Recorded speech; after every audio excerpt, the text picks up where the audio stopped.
Good morning, welcome back to my channel. My name is Jackie, and this channel is all about food, about growing a little bit your own, about sourcing it as close to the producer as you can, preserving it, making the most of it, and wasting as little as possible. So if that's of interest to you, please do consider subscribing.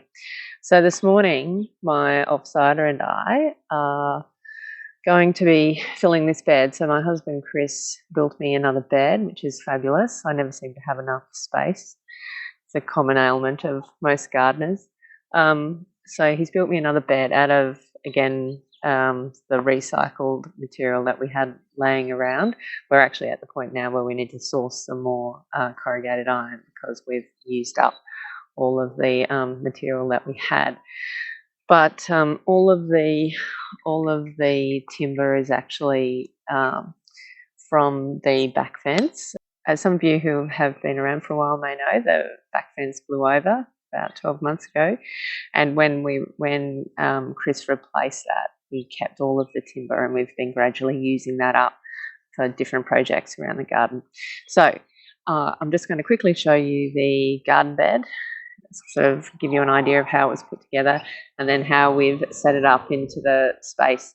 We do have to dig in the garden beds because the block is sloped in the backyard. So as you can see, it is a fairly simple piece of construction. It's basically Chris puts together the wooden frame and then he bolts the corrugated iron to it. So, and then we dig the garden bed in, and then I cover the bottom with quite a thick layer of cardboard because our grass is very persistent, and so it's just to try and kill the grass that's within that border. We're actually going to be reconfiguring the garden.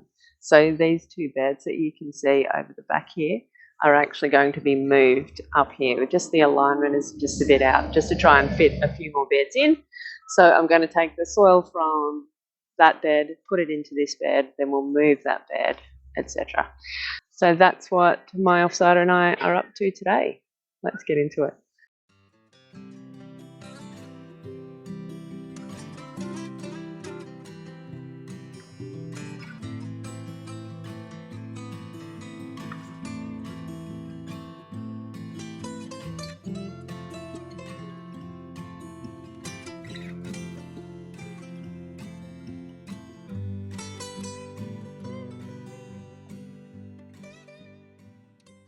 I've been getting quite a lot of sticks out of the bottom of this. When I first put this bed in place, in order to save on soil, I put a lot of prunings and lawn clippings and all sorts of things in the bottom of the bed.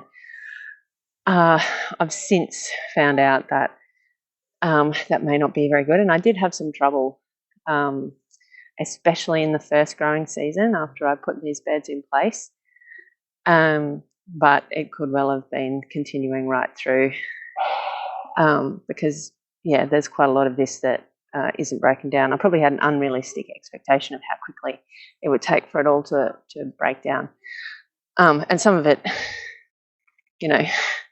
is quite big, and there's probably bigger bits of that as well.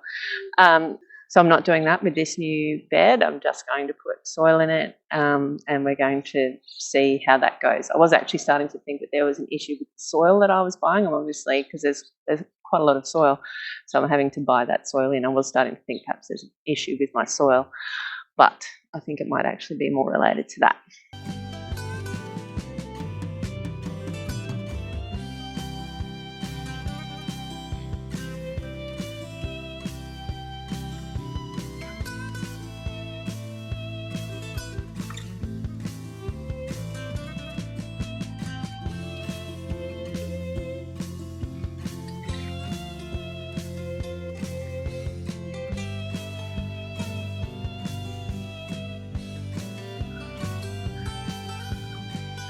So there's probably maybe another half a barrow to get, but this is all the sticks that have come out of the bottom. I actually didn't intend to do all that today. I was just going to do a little bit and then come back to it, but I just kept thinking, I'll do one more barrow. Anyway, so we're done. There will need to be some more soil in this because it will settle probably quite significantly. But as you saw, there were quite a lot of sticks, and I do wonder whether that was part of some of my problems with that particular bed. But don't know, maybe not. So what I'm going to do with this is I'm actually going to get some hay. So I have been buying, and I've spoken to you before if you watched my previous videos, I have bought sugarcane mulch to put on the top of my garden. What I would like to find is something that is more straw-like, so that what I find is that with the sugarcane mulch, it's quite fine and it kind of mats, and then nothing can get, the water actually finds it really difficult to get through it. So I need to kind of find a midway mark where it protects the soil, it stops it from drying out, but it doesn't stop the water from passing through and into the soil. So I'm going to be contacting a farmer today to see if they've got any hay left, and then I will leave that alone for probably about 3 weeks until I get until I put anything into this bed. So now that we've got that one empty, we'll then move this up. We'll move the soil from the third bed into that one, and then move that one up, and then put the soil, etc., etc. So you know when you know that our job's going to be slightly difficult, and then you start doing it and you think, oh, this is actually much harder than I expected it to be, particularly on a hot day. Anyway, it's all worth it in the end. So that's what I've been doing today. Thanks for hanging out with me. See you soon.